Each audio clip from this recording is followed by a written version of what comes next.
एक दफा अल्लाह रब्बुल आलमीन फरिश्तों से कहा, हे फरिश्तों, तुम सभी आदम को सजदा करो। आदेशानुसार सभी फरिश्तों ने हजरत आदम अलैहिस्सलाम को सजदा किया, लेकिन इब्लीस ने नहीं किया। उसने अहंकार में भरकर अल्लाह के आदेश का उल्लंघन किया, क्योंकि उसके अंदर पहले से ही अविश्वास का बीज मौजूद था। तब अल्लाह रब्बुल आलमीन ने इब्लीस से कहा, हे इब्लीस, मैंने अपनी कुदरत से जिसे पैदा किया उसके प्रति सम्मान प्रकट करने का आदेश दिया, तूने उसे सजदा क्यों नहीं किया? क्या तूने खुद को बड़ा समझ लिया? जवाब में इब्लीस ने कहा, मैं आदम को किसी भी हालत में सजदा नहीं कर सकता। आपने मुझे आग से पैदा किया और आदम को मिट्टी से, जो नीच है। इब्लीस की यह बात सुनकर अल्लाह रब्बुल आलमीन ने कहा, ए इब्लीस, तू धिक्कारा गया और कयामत के दिन तक तू मेरे श्राप का भागी रहेगा। इसके बाद इब्लीस का चेहरा बिगड़ गया और उसमें शैतान की सूरत प्रकट हो गई। उसका चेहरा कुरूप और भयावह हो गया। उसकी बहिश्ती पोशाक और सिर से बादशाहत का ताज पल भर में उतर गया। अल्लाह ने इब्लीस से कहा, ए इब्लीस, तू हमेशा के लिए मेरी रहमत से दूर हो गया। जन्नत तेरे लिए हराम कर दी गई। अभी इसी वक्त जन्नत से निकल जा। इब्लीस ने कहा, हे पालनहार, मैंने लाखों सालों तक तेरी इबादत की, क्या मुझे इसके बदले कुछ नहीं मिलेगा? क्या मुझे इस तरह की सजा देना इंसाफ है? अल्लाह ने कहा, ए गुनहगार इब्लीस,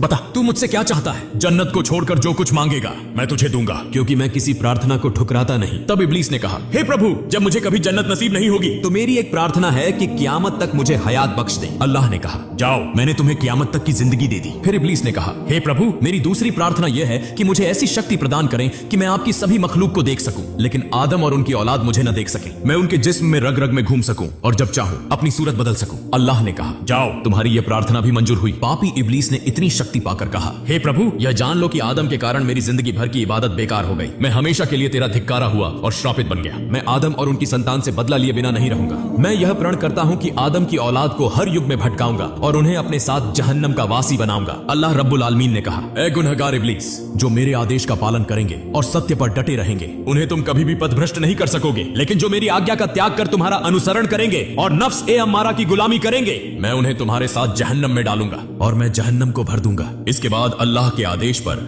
जन्नत के फरिश्तों ने इब्लीस को गिरफ्तार किया और उसे जन्नत से निकालकर दुनिया के सबसे गहरे समुद्र के तल में फेंक दिया। तभी से समुद्र इब्लीस की गतिविधियों का केंद्र बन गया। दूसरी ओर अल्लाह रब्बुल आलमीन ने फरिश्तों को आदेश दिया, आदम के लिए सबसे उत्तम जन्नत जन्नतुल फिरदौस में रहने का प्रबंध करो। फरिश्तों ने हजरत आदम अलैहिस्सलाम के लिए सुख और शांति के तमाम प्रबंध किए, जिससे उनके जीवन में कोई कष्ट या परेशानी बाकी नहीं रही। हजरत आदम अलैहिस्सलाम असीम सुख, आराम और शांति में जन्नतुल फिरदौस में रहने लगे। लेकिन यह सार्वभौमिक सत्य है कि चाहे इंसान कितनी भी सुख शांति में हो, साथी के बिना लंबे समय तक अकेला जीवन जीना मुश्किल हो जाता है। यही स्थिति हजरत आदम अलैहिस्सलाम के साथ भी हुई। हालांकि वह जन्नत के अद्वितीय सुख में थे, फिर भी उनके दिल में एक अजीब सी बेचैनी बनी रहती थी। यह स्थिति अल्लाह रब्बुल आलमीन से छिपी नहीं रही। अल्लाह ने फरिश्तों से कहा, मैं आदम के लिए एक संगिनी बनाना चाहता हूँ ताकि वह पूर्ण सुख और शांति का अनुभव कर सके। एक दिन अल्लाह रब्बुल आलमीन ने हजरत आदम अलैहिस्सलाम को गहरी नींद में डाल दिया। जब वह गहरी नींद में थे, अल्लाह ने फरिश्तों को आदेश दिया, आदम के बाईं ओर से एक पसली निकालो। फरिश्तों ने अल्लाह के आदेशानुसार आदम की बाईं ओर से एक पसली निकाल ली और उसे अल्लाह के सामने प्रस्तुत किया। अल्लाह रब्बुल आलमीन ने उस पसली से एक अत्यंत सुंदर स्त्री का सृजन किया और उसे जन्नत के उत्तम वस्त्रों से सजाया।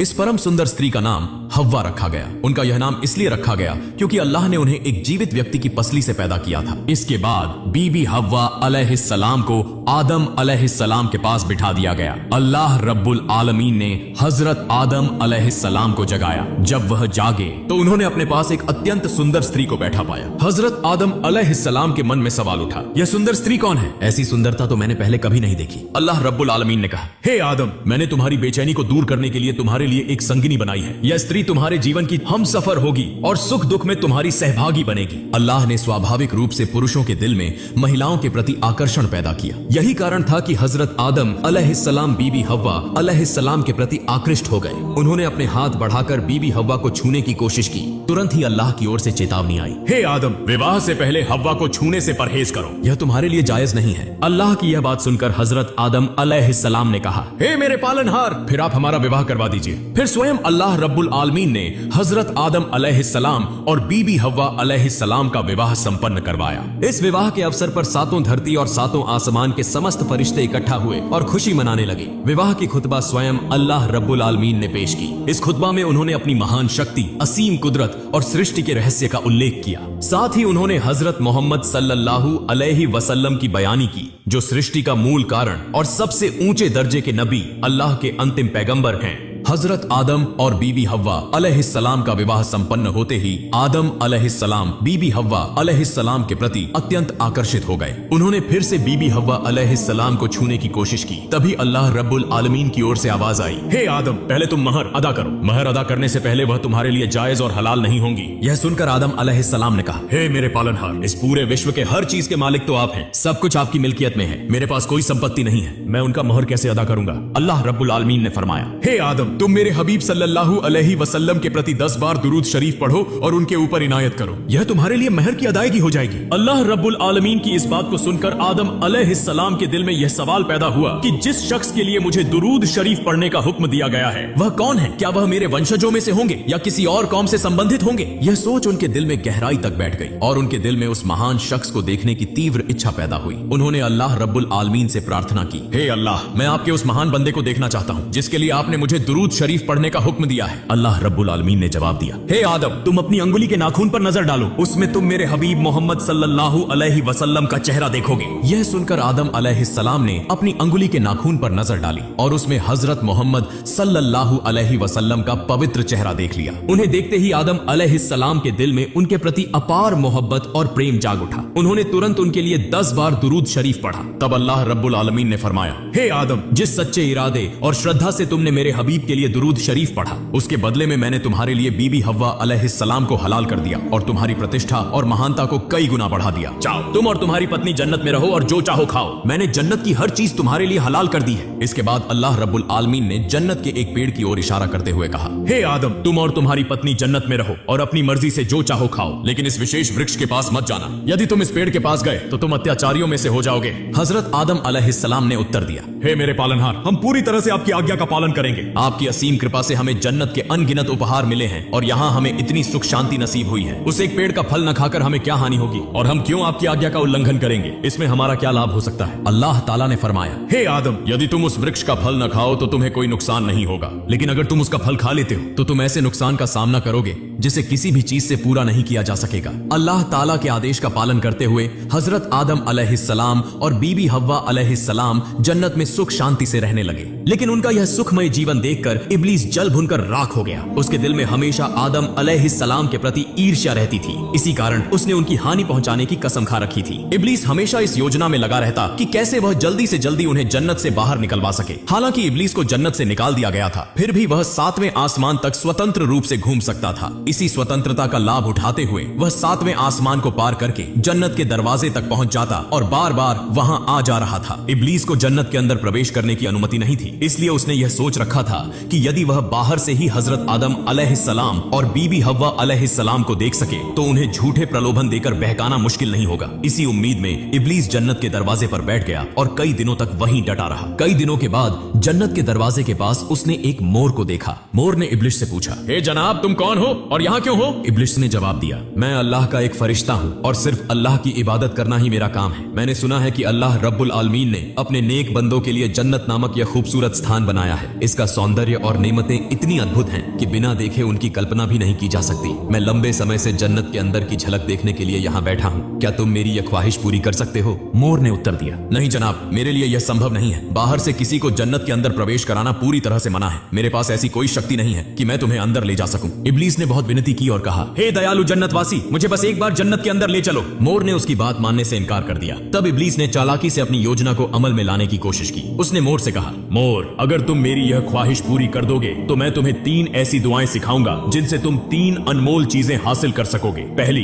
तुम कभी बूढ़े नहीं होगे। दूसरी, तुम अमर हो जाओगे और तुम्हारी कभी मृत्यु नहीं होगी। और तीसरी, तुम हमेशा के लिए जन्नत में रह सकोगे और तुम्हें कभी यहाँ से निकाला नहीं जाएगा। मोर इब्लीस द्वारा बताए गए 3 अनमोल वरदानों के लालच में आ गया, लेकिन फिर भी अकेले इब्लीस को जन्नत के अंदर प्रवेश कराने का साहस नहीं जुटा सका। उसने कहा, देखो मित्र, मैं तुम्हें जन्नत में प्रवेश कराना चाहता हूँ, लेकिन मेरे पास यह शक्ति नहीं है, परंतु मेरा एक साथी है जो शायद तुम्हारी यह इच्छा पूरी कर सकता है। तुम यहीं प्रतीक्षा करो, मैं उससे बात करता हूँ और देखता हूँ कि वह इसके लिए तैयार होता है या नहीं। इसके बाद मोर सर्प के पास पहुंचा और कहा, मित्र, जन्नत के दरवाजे पर एक फरिश्ता बैठा है जिसे केवल एक बार जन्नत के अंदर झांकने की बहुत तीव्र इच्छा है। उसने मुझसे बहुत विनती की, यदि तुम दया करके उसकी यह इच्छा पूरी करने में मदद कर दो तो वह हमें 3 ऐसी दुआएं सिखाएगा जिनसे हम 3 अमूल्य और दुर्लभ चीजें प्राप्त कर सकते हैं। मोर ने इब्लीस के वादे और उन 3 चीजों के बारे में सर्प को विस्तार से बताया। यह सुनकर सर्प भी लालच में आ गया और उसने जन्नत के दरवाजे पर जाकर इब्लीस से कहा, हे मित्र, तुम जन्नत में प्रवेश करना चाहते हो और इसके बदले हमें 3 अमूल्य दुआएं सिखाओगे। यदि यह सच है तो पहले वह दुआएं सिखाओ, फिर मैं तुम्हें जन्नत के अंदर ले जाने की व्यवस्था करूंगा। इब्लीस ने कहा, मैं कसम खाकर कहता हूँ, यदि तुम मुझे जन्नत के अंदर ले जाओगे तो मैं तुम्हें वह तीनों दुआएं सिखा दूंगा। मैं तुम्हें धोखा नहीं दूंगा। पहले मुझे जन्नत के अद्भुत सौंदर्य को देखने दो, उसके बाद मैं तुम्हें वह दुआएं सिखाऊंगा। मुझ पर संदेह मत करो, सर्प ने उत्तर दिया।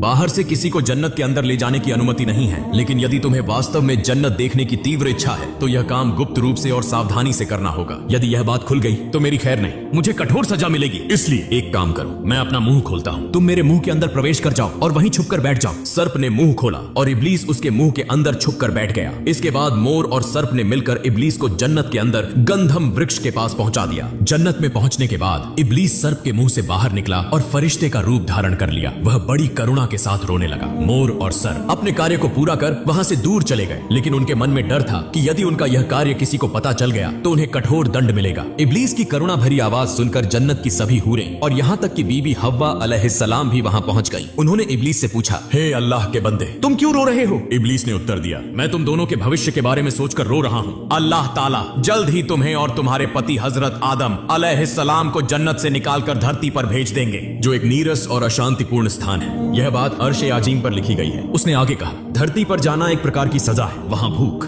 गरीबी, दर्द, दुख, मेहनत और अशांति का सामना करना पड़ेगा। तुम्हें अपनी आजीविका के लिए कड़ी मेहनत करनी पड़ेगी। यदि भोजन उगाने में असफल रहे तो भूख से बेहाल हो जाओगे। वहाँ तुम्हारे कई संतानें होंगी, लेकिन उनके बीच हमेशा झगड़े और विवाद होते रहेंगे। हत्या और हिंसा वहाँ एक सामान्य बात बन जाएगी। तुम्हें धूप और बारिश में दिन गुजारने पड़ेंगे। सैकड़ों बार अल्लाह ताला को पुकारोगे, फिर भी उनका साक्षात्कार नहीं कर सकोगे। वह आसानी से बानी आदम की कोई भी मांग पूरी नहीं करेंगे। मनुष्य जन्म से लेकर मृत्यु तक लगातार परिश्रम करेगा, फिर भी अपने पेट की भूख शांत करने में असमर्थ रहेगा। तब वह अन्याय और बुरे रास्ते अपनाने के लिए मजबूर हो जाएगा। सच कहूं तो दोज़ख की यातना से दुनिया के कष्ट कोई कम नहीं होंगे। उस कठिन और पीड़ादायक धरती पर पहुंचकर तुम केवल दिन रात आंसू बहाकर रोओगे, लेकिन तुम्हारे आंसू भी तुम्हारे दुखों का अंत नहीं कर पाएंगे। मैं तुम्हारे उसी दुखमय जीवन के बारे में सोचकर रो रहा हूँ। बीबी हव्वा अलैहिस्सलाम ने तब शैतान से पूछा, तुम जो कह रहे हो वह सच है? इसका प्रमाण क्या है? शैतान ने जवाब दिया, मैं अल्लाह ताला के नाम की कसम खाकर कहता हूँ, मैंने एक भी झूठ नहीं बोला। यदि मैंने झूठ बोला हो तो अल्लाह ताला और फरिश्तों की लानत मुझ पर हो। बीबी हव्वा अलैहिस्सलाम का स्त्रियोचित मन शैतान की बातों से प्रभावित हो गया। उन्होंने फिर पूछा, हमें उस पृथ्वी के निर्वासन से मुक्ति पाने का उपाय बताओ। शैतान ने कहा, इसका एक उपाय है, लेकिन मैं नहीं जानता कि तुम उसे अपनाओगी या नहीं। बीबी हव्वा अलैहिस्सलाम ने कहा, बताओ, हम निश्चित रूप से उसे अपनाएंगे। तब शैतान ने गंधम वृक्ष की ओर इशारा करते हुए कहा, वह जो वृक्ष देख रही हो उसका 1 या 2 फल खा लो। यदि तुम ऐसा कर सको तो तुम जन्नत में हमेशा के लिए रह सकोगी। फिर तुम्हें कभी पृथ्वी पर नहीं जाना पड़ेगा। जन्नत की सभी सुख सुविधाएं हमेशा के लिए तुम्हारे लिए अनिवार्य हो जाएंगी। बीबी हव्वा अलैहिस्सलाम ने कहा, लेकिन अल्लाह ताला ने हमें उस वृक्ष के फल खाने से मना किया है, तो यह कैसे संभव है? शैतान ने जवाब दिया, अल्लाह ताला रहमत का सागर है, वह अपराधों को माफ कर देते हैं, इसलिए उनका एक नाम गफूर है। उन्होंने वादा किया है कि वह अपने इस नाम की महिमा को बनाए रखेंगे, अतः तुम्हें इस बारे में चिंता करने की जरूरत नहीं है। मेरा मानना है कि यदि तुम उस फल को खाने के बाद अल्लाह ताला से माफी मांगोगी तो वह तुम्हें माफ कर देंगे। तुम उनकी माफी भी पा जाओगी और जन्नत में हमेशा के लिए रह सकोगी। अब सोच लो तुम क्या करना चाहती हो। शैतान की बातों पर हजरत हव्वा अलैहिस्सलाम विश्वास कर बैठी। तब उन्होंने उस वृक्ष के पास जाकर 3 फल तोड़े। फिर उन्होंने एक फल का छिलका उतारा और देखा कि उसमें से खून की बूंदें निकल रही हैं। हजरत मियांज रदियल्लाहु ताला अन्हु ने बताया है, हजरत हव्वा अलैहिस्सलाम के हाथ में गंधम वृक्ष का खून दिखने का कारण यह था कि सभी स्त्रियों को हर महीने एक बार रक्तस्राव का अनुभव अनिवार्य कर दिया गया।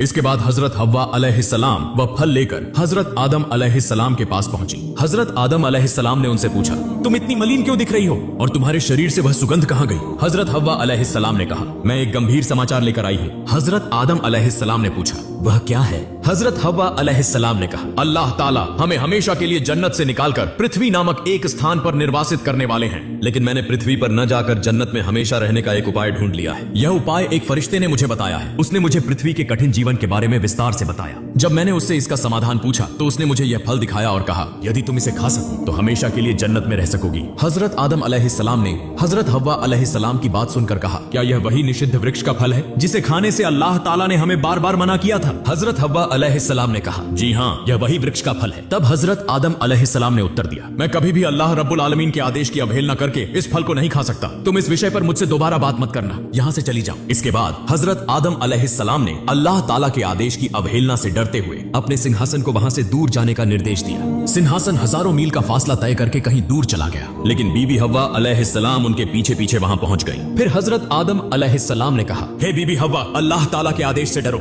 अगर हमने इसका उल्लंघन किया तो हमें हमेशा के लिए नाफरमान करार दिया जाएगा और उसकी सजा भुगतनी पड़ेगी। बीबी हव्वा अलैहिस्सलाम ने उत्तर दिया, तुम सच्चाई को क्यों नहीं समझ पा रहे हो? अल्लाह ताला के फरिश्ते कभी झूठ नहीं बोलते। उन्होंने मुझे कसम खाकर बताया है, इसलिए यह बात झूठ नहीं हो सकती। तुम मेरी बात पर विश्वास करो और इस फल को खा लो। हजरत आदम अलैहिस्सलाम ने कहा, अगर अल्लाह ताला हमें पृथ्वी पर निर्वास